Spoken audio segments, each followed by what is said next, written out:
You're listening to the Dibbly-Dobbly podcast. Remember to like, share, comment, subscribe, and click the bell to make sure you get the latest episodes of the podcast. Be sure to like and share our Facebook page and follow us on Twitter and on Instagram. Well, Jenny, we've reached the final topic of our long cricket discussion. It's like a test match, batting for 6 hours. We're getting towards the end of play, stumps, and we're not far away before we finish off. But our last topic, Jenny, is about the future. What does the future hold for women's cricket? And it's very hard to predict the future, as you know. Very uncertain. You don't know what's going to happen. But Jenny, how do you see the future of women's cricket and associate cricket more broadly in terms of women's cricket as well, going into the future? How do you see the future and the outlook of that? Well, I've already touched upon this during our chat, but, I'm very hopeful about it. I'm very optimistic, and I can see change continuing to happen exponentially. And it's interesting, when there's so much chat about saturation of the men's game, but there's definitely still so much room for growth in the women's game. It will be very interesting to see the future. For example, a tournament like Fair Break, which took much longer than it should have done to get off the ground for political reasons, finally, gets sanctioned by the ICC and then ironically wins, an award for innovation. It's ironic given that the ICC had obviously taken so long to sanction it.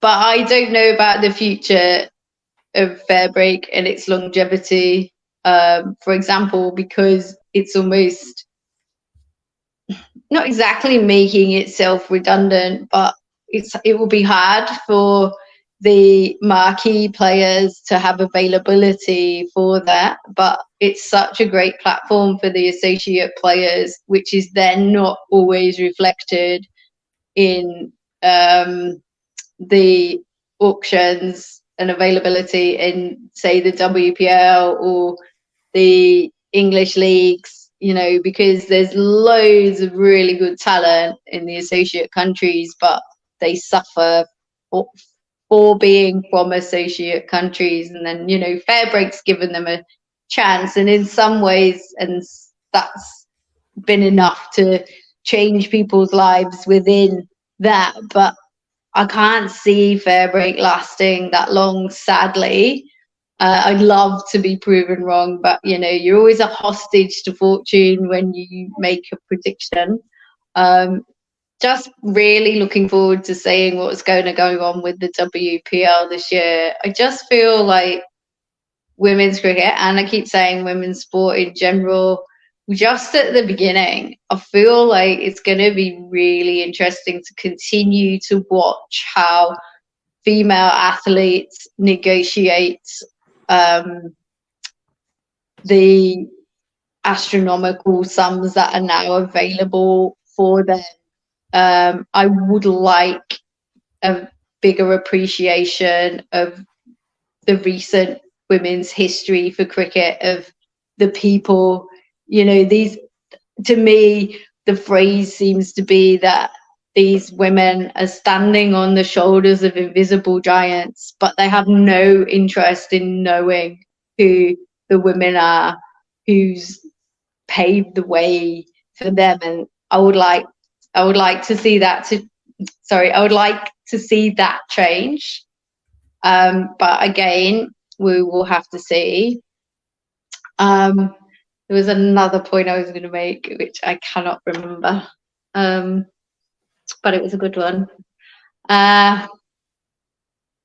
Future. Just give me a second. This happens a lot. I have too many competing ideas in my brain, and then I inevitably forget. It's just a little bit too much, and you can't really one or the other. Like I kept forgetting your questions because there was a lot going on in my brain. Well, it's understandable when you are about to visit 80 countries approximately at the end of your tour. So I know, and I've still got all the 54 countries hanging here until they get out on the page. yeah. But yes, they oh yeah, that was what I was going to say. Okay, so cut back on. I also think what's really quite interesting is the research that's being done into female athletes at the moment. So suddenly there's so much interest in menstrual cycles. There's so much research being done, and the sexism regarding women's health is such a massive, massive global ongoing issue. And, you know, myself and all my friends have got personal stories about prejudice we've encountered as female patients. And, you know, you just know that that's replicated on a wide scale. And traditional lack of research into women's health versus men's health is criminal, really. That's not too strong a word. But suddenly there's all this interest in menstrual cycles. Now, I happened to mention this recently with my friend who's a sports journalist, and he made the obvious point, well, obvious in retrospect, that, you know, it's for the it's you can get an advantage as a playing group if you understand menstrual cycles a lot more, and you can optimize and manage and all those kinds of things. And I just think that is so fascinating. So it'll be interesting to look at women's cricket and in general women's sport in terms of that kind of thing in the future. And also, I think at the moment, I find it very interesting how women's cricketers in particular are pedestalized.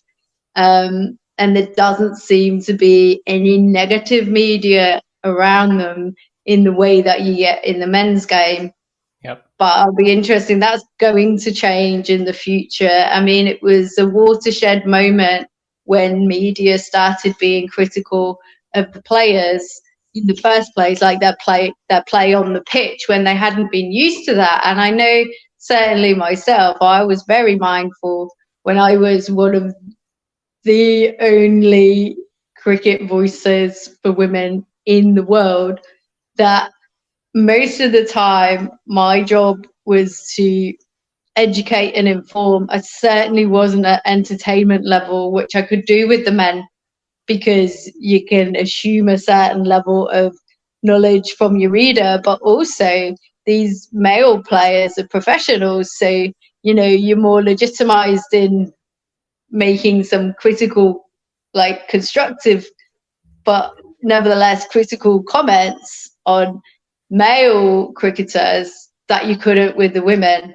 So it's not just the women's game that we're going to look at how it's going to change in terms of play, which can only still get better and better. But, you know, the media around it, everything, how the players respond, it's a really fascinating time. Yes, absolutely. And I agree with what you said there. And I think the future is bright, and you know, there are going to be some challenges along the way, but the future is bright for women's cricket going forward. And really is. It's never been a better time to be a female athlete, actually. Yeah, absolutely. Because women's cricket, as well as women's sport, has taken off around the world and getting momentum, which is fantastic. And lots changed since the early days. And we're starting to see that change in cricket, and long may that continue. Hi everyone, hope you enjoyed hearing Jenny and I discuss the future of women's cricket.